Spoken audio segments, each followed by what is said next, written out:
최고의 고수들이 늘어놓는 수다, KTV 최고 수다의 김영대입니다. 요즘 그 TV 예능 프로그램을 보면요, 이 혼자 사는 사람들을 관찰하는, 결혼하지 않고 혼자 아이를 낳아 키우거나 혹은 동료들끼리 같이 사는 새로운 가족의 모습을 보여주기도 하는데요. 이 통계청이 발표한 인구 조사를 보면요, 2050년에는 1인 가구가 39.6%로 증가하고 부부와 자녀를 더한 가구는 17.1%로 10% 이상 감소하는 것으로 나타났습니다. 오늘은 달라지는 가족의 개념, 그리고 그에 맞춘 국가 정책은 어디까지 와 있는지 살펴보고자 합니다. 자, 오늘 함께 얘기를 나눌 분이시죠. 늘 함께 하시는 강유정 강남대 교수님 나오셨습니다. 안녕하세요. 네, 안녕하세요. 네. 1인 가구 혹은 이런 관찰 예능 즐겨 보십니까? 벌써 나 혼자 산다가 이제 10년이 됐다고 그렇죠. 하더라고요. 이제 이렇게 이만큼 유지될 수 있는 건 혼자 사는 사람들이 같이 보면서 나는 요즘에 어떤 트렌드를 따라가야 될까 이렇게 트렌드를 같이 점검하는 프로그램이 될 정도라고 할 수 있으니까요. 이제 나 혼자 산다는 트렌드 리딩이라기보다는 트렌드를 반영하는 프로그램이다라고 할 수 있겠고 그렇습니다. 게다가 1인 가구가 700만 명을 돌파했다고 합니다. 그렇게 따지고 보면 뭐 한 세 가구 중 한 가구가 뭐 바로 1인 가구라고 하니까 이렇게 이제 1인 가구는 독특한 혹은 결혼하기 직전에 잠깐 경유해 가는 독립 가구의 의미라기보다는 지속 가능한 1인 가구가 좀 더 논의되어야 될 시점이 분명히 됐다라고 말할 수 있을 듯합니다. 여기도 지속 가능하다는 표현이 또 등장합니까? 네.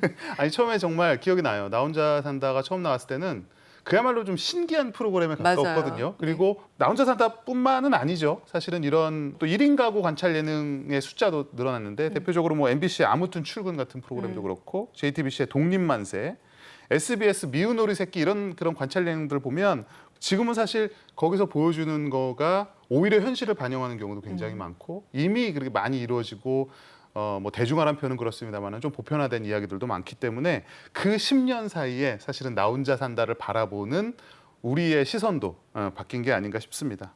올해를 기점으로 이제 인구 수가 그 감소세로 그러게요. 돌아섰다고 합니다. 말하자면 정말 그래프가 꺾인 거죠. 그렇습니다. 네. 그런데 정작 이제 가구 수는 늘어났거든요. 네. 그러니까 그렇다는 거는 주택 문제는 여전히 심각하게 남아 있다는 뜻이 되겠습니다. 그래서 몇 년 전부터 1인 가구를 위한 전용 면적 40제곱미터, 40제곱미터 이하의 소위 청년 주택을 짓기 시작한다고 하고 있는데 이 부분이 어떻게 뭐 해결에 도움을 줄 수 있을까요? 일단은 뭐 주택 인허가가 한 해 이제 3만여 호 정도 늘고 있다고 하는데 조금 속도가 약간 안 맞는 게 매년 9만 가구씩 증가를 하고 있다고 하니까 요게 차질 없이 공급이 되더라도 3분의 1 수준으로 공급이 그렇죠. 되고 있다라는 네. 게 가장 큰 문제일 거고 게다가 지금 20, 30대 같은 경우에는 살 집이 없어서 1인 가구를 선택한다기보다는 오히려 20, 30대는 자신이 나름대로 학업이라던가 혹은 직장 집주 근접이란 표현도 쓰잖아요. 그렇게 가까이에서 살면서 네. 독립된 삶을 유지하고 싶어서 1인 가구를 선택하는 거기 때문에 그렇죠. 단순히 집을 주겠다. 그러니까 들어와 살아라라고 얘기하는 과거와는 다른 세대의 니즈를 맞춰줘야 되는 것도 쉽지 않을 듯합니다. 이게 또 현 세대의 그 뭐랄까요? 현 젊은 세대의 그 라이프 스타일적인 그러니까요. 측면도 고려가 맞습니다. 돼야 될 것 같아요. 네, 무조건 네, 이제 네. 집을 공급을 했다라는 것만으로는 해결이 안 되는 부분이 있을 것 같아요. 네, 윤석열 정부의 주택 정책도 공개되었습니다. 일단 250만 호를 공급하는데요. 그중 1인 가구의 정책도 포함이 되어 있습니다. 한꺼번에 목돈을 내기 어려운 현실을 감안해서 시세보다 낮은 가격에 분양을 하거나 분양가 20%를 부담을 하고 80%는 장기 대출하는 등의 정책이 포함되었습니다.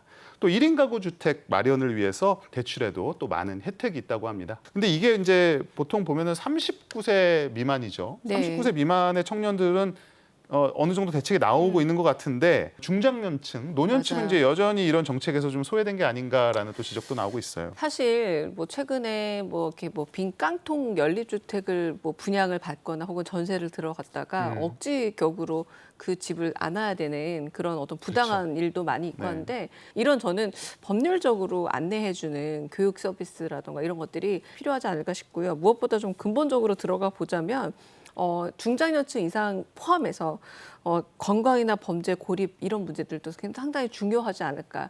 1인 가구들이 여전히 지금은 조금은 약간 치안에 있어서 약간 취약한 지역에 많이 몰려있기 네. 마련이고요. 이제 젊은 세대들이 모여 산다는 점에서 좀 더 그런 점에서의 어떤 게 좀 더 보완책도 필요하지만 아까 우리 잠깐 얘기를 나눴듯이 장년층 이상은 또 그렇게 되면 건강 문제 같은 게 가장 그렇습니다. 중요하지 않을까 네. 싶습니다. 고립과 건강인데 경제적 혜택이 있다고 할지언정 결국은 고립 문제는 또 해결해야 될 다른 복지 영역이 될 거기 때문에 좀 미리 예측하고 정말 전방위적으로 1인 가구 문제를 20대부터 노년층까지 고민해야 될 문제, 아주 중요한 문제가 되지 않을까 싶습니다. 사실 지금 변화하는 가족 얘기를 하면서 우리가 이제 1인 가족에 대한 이야기로 좀 초점을 처음에 맞춰봤는데 전체적으로 가족의 재정의, 가족이라는 의미의 재정의가 일어나고 있다고 볼 수 있습니다. 지금 뭐 TV 예능 프로에서도 이런 흐름을 적극적으로 반영하는 모습을 보여주고 있어요. 가령 이제 연예인 중에 이제 사유리 씨가 유명한데 사유리 씨가 결혼하지 않고 네. 아이를 낳아 기르는 네. 굉장히 또 이게 충격적인 신선한 충격을 줬던 그런 내용이기도 했고 과거에 그 대가족에서 핵가족으로 변했을 때 대가족에서 충분히 해결했던 문제들 핵가족에서 이제 해결하지 못하는 부분들 가령 노년에 대한 문제들 그다음에 장애인에 대한 문제들 이런 것들이 이제 그 사각지대처럼 남겨져 있다고 하는데 오히려 지금 달라진 가족의 의미에서 좀 뭘까 기능적으로 혹은 뭐 다른 식으로 연대하면서 가족을 만들어 나가면서 이게 좀 유연해지면서 오히려 그런 부분들이 해결될 수 있는 가능성도 있지 않을까 이런 그러니까요. 생각도 해보게 돼요. 그러니까 뭐 비친족 가족이라고 부르는데 네. 벌써 이제 47만 가구 정도 된다라는 거죠. 그러니까 아이 돌봄과 육아만 하더라도 일단 이 가족은 핵가족이 돼서 아이까지 낳았으니까 사회적으로 신경 쓸 필요 없다라고 네. 좀 오히려 버려두는 듯해요. 그렇죠. 그러다 보니 뭐 이제는 더 이상 혈육에 의한 가족만으로 문제를 해결하기가 너무 어려울 정도로 맞아요. 일단 가족이 너무 적잖아요. 맞아요. 적기 때문에 이 부분에 대해서 조금 더 빠르게 정책적으로 고민을 해주면 어떨까라는 생각이 들어요. 왜냐하면 이미 사회적으로 문제가 너무 많거든요. 뭐 그렇죠. 육아 문제라던가 혹은 돌봄 문제라던가 노인 아이 다 이렇게 굉장히 과거의 가족제도 멀어져서 발생하는 문제들이 많음에도 불구하고 그냥 따라가기 좀 급급한 정책들이 많은 듯해요. 근데 좀 선제적으로 이런 정책들이 마련되어야 되지 않을까 싶습니다. 한편으로 보면 정책적으로 보면 우리나라 정책이 여전히 그 전통적인 가족상을 상정해 놓고 그러니까 그런 것들이 뭐랄까 더 노멀한 혹은 정당한 맞아요. 건강한 네. 가족이다. 네. 건강이라는 표현도 쓰는데 네. 이런 가족으로 상정해 놓고 거기에 맞춰서 정책이 추진돼 왔던 경향도 없지 않거든요. 이거는 뭐 어떻게 보십니까? 그러니까 비친족 가구라는 인정을 그럼에도 불구하고 여전히 너무 보수적으로 맞아요. 그리고 어쩌면 행정 편의적으로 보고 있는 듯해요. 지금 우리 행정이 말하자면 아까 말씀하신 호적제 위주로 가족이 이제 등본이 나오고 네. 이렇게 되다 보니까 동거에서의 비친족 부분을 굉장히 좀 넓게 해석을 해야만 방금 말씀하신 소득 뭐 이런 부분도 있고 복지 부분도 해결이 네. 되지 않을까. 만약에 일가구에 뭐 재난지원금 같은 게 나온다 하더라도 그거 역시도 호적을 기반으로 한 일종의 본적 제도를 활용하고 있기 때문에 이런 문제들이 해결돼야 되지 않을까 생각이 들기도 하는데요. 결국은 인구 감소 문제를 해결하는 데 있어서 출생을 강조하는 것이 아니라 결국은 가족의 문제를 어떻게 해결하느냐가 선제적으로 해결되지 않으면 주거 문제 해결되지 않고 그러다 보면 당연히 출생 문제 어렵고 결국 연쇄적인 거기 때문에 결국은 우리가 좀 더 전향적으로 가족이란 개념 자체를 좀 고쳐야 될 것 같아요. 전 최근에 좀 반가운 것 중에 하나가 네. 이혼한 이후의 삶을 보여주는 예능 프로그램이 이제 맞아요. 늘었잖아요.